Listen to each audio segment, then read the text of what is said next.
It's a box full of styrofoam. Just kidding. So we got packing in here. I'll lift this out. For those of you who are not seeing anything like this before, this is a 20-watt fiber laser. This is galvo laser.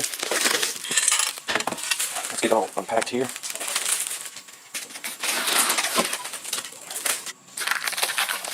Now this is a split unit, so you can see that it's permanently attached to this bottom portion here. Let's see if I can get all this tool bag, cables, measuring tape. We'll take a closer look at that in a minute. Let's get this one out.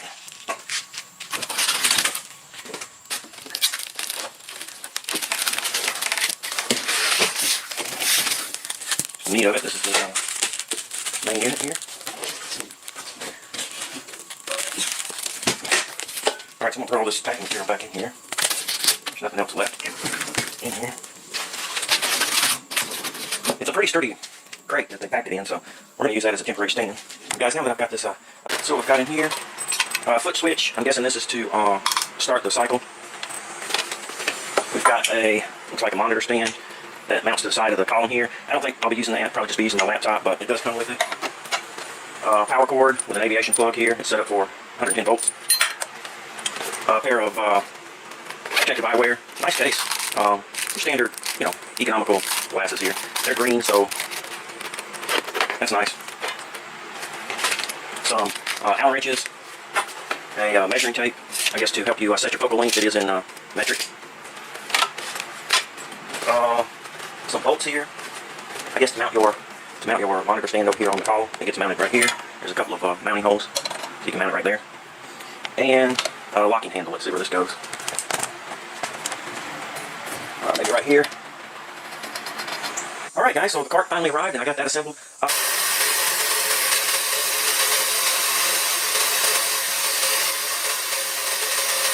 So like I said, these little business cards are really good to kind of just play around with and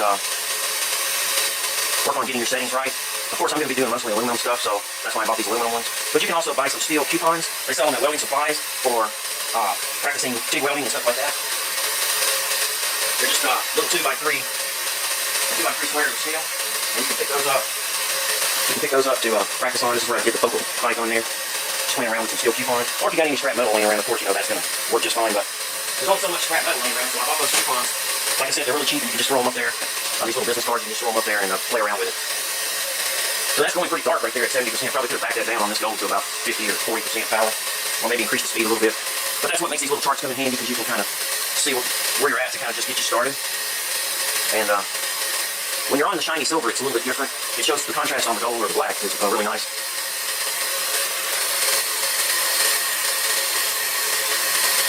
This is in real time, but when I edit this video from this point, I'll probably just speed it up, finish it up, and get through this. Of course, you want to use this in a well-ventilated area. You're going to be doing a lot of this stuff because it does put off, you're actually ionizing or whatever, removing material. So you can see kind of the sparks going off there, and then you can also see there's like some splatter everywhere. That's where you're actually removing the material, just vaporizing it, I guess. So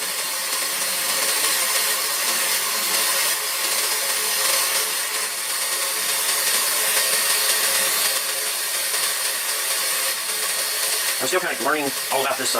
There's so much involved here with doing this. It's not very difficult. It's just a lot of stuff you have to take in. It's a little bit different than 3D printing or running G-code. It's, you know, there's a slight learning curve with this because you're dealing with vector files and bitmaps and that kind of thing. So I'm going to turn the laser off here so you can maybe hear me now. So you can kind of see it has this residue here, so I'm going to wipe that off. And this, of course, this cardstock's pretty thin, so you can kind of see it went through there. If I did any more power, I probably would just cut these letters out. But you can see that's nice and dark on this gold. It turned out really nice, so